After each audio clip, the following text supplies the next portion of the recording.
Hey, good morning. I'm driving, so I won't be looking at you much anyway. So I had an interesting thought that I wanted to share. This is Lent, a time of kind of penance, repentance, a time when people think about where they need to change, how they need to change. And it's 40 days. You don't do it on Sundays. Sundays are like mini Easters. That's mini, M-I-N-I. And not just Catholics do it. There are a lot of Lutherans and Methodists, Episcopalians, Anglicans, and other churches that observe this period leading up to Easter, in which they're looking at themselves and seeing where do I need to improve. And it's not just a spiritual thing, you know. Sometimes you need to improve in other ways too. Although, hopefully it would be something that would be related to some spiritual benefit. Well, I noticed that there are a lot of people, you know, for kids, lots of times you say, oh, what are you going to give up for Lent? Well, I'm going to give up candy. I'm going to give up chocolate. And some people never really progress beyond that. When they become adults, they're thinking, you know, of giving up some sort of food item that perhaps they indulge in too much. But I've noticed that a lot of adults in recent years say, oh, I'm going to get off Facebook, you know, social media, going to stop watching Netflix or whatever, no TV, things like that.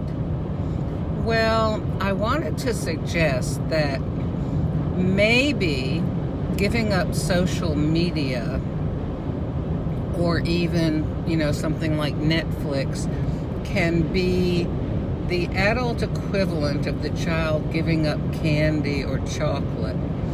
I wanted to suggest that sometimes it's a lot easier to just say, oh, I'm giving that up, than it is to actually keep the good parts and kind of moderate your involvement with something. For example, I have a friend who just, you know, offhandedly said, yeah, I'm going to give up Facebook. And I said, well, why are you going to do that?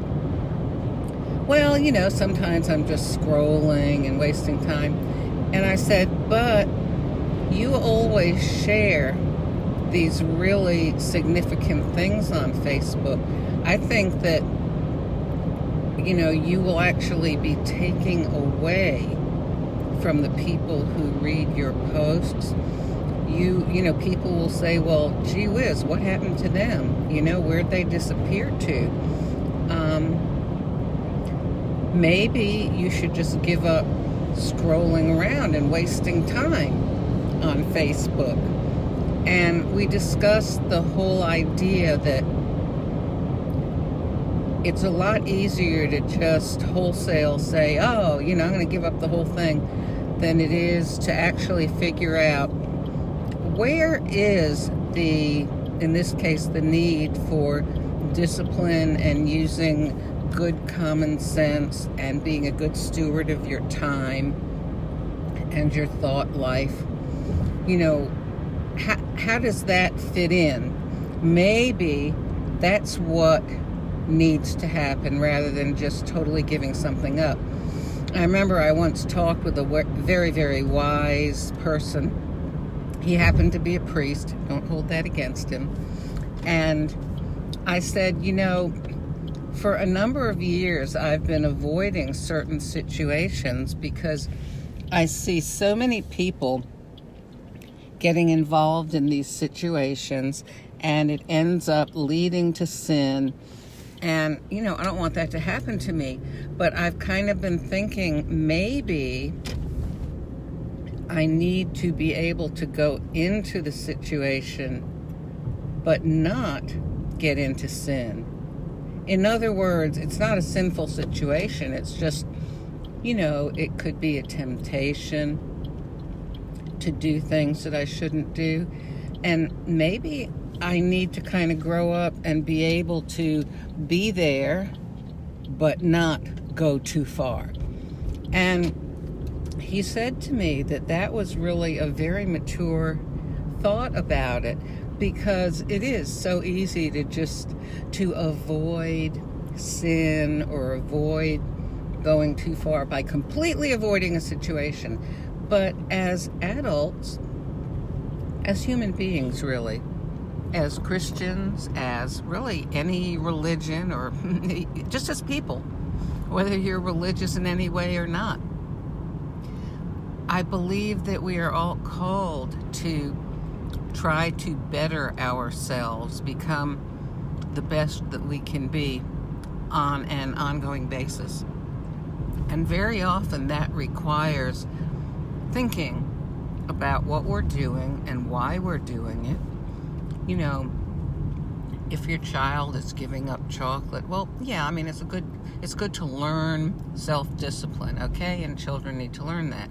But maybe as they get older, talk with them about, well, what could you give up instead that might help you grow and have more meaning in your life? Or what could you take on?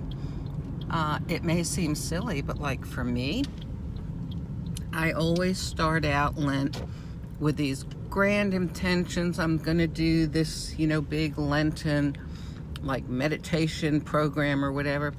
Well, this year I have this book. It's a booklet.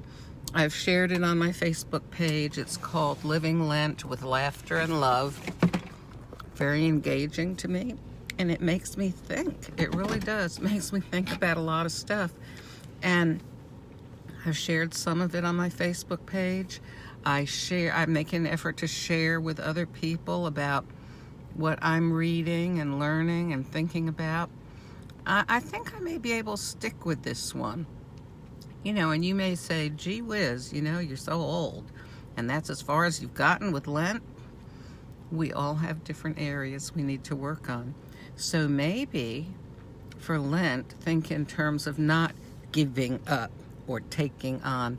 Think in terms of what would be something that would make me a better person. And if you're a religious person, a better person in the eyes of God and in the eyes of others. Just something to think about.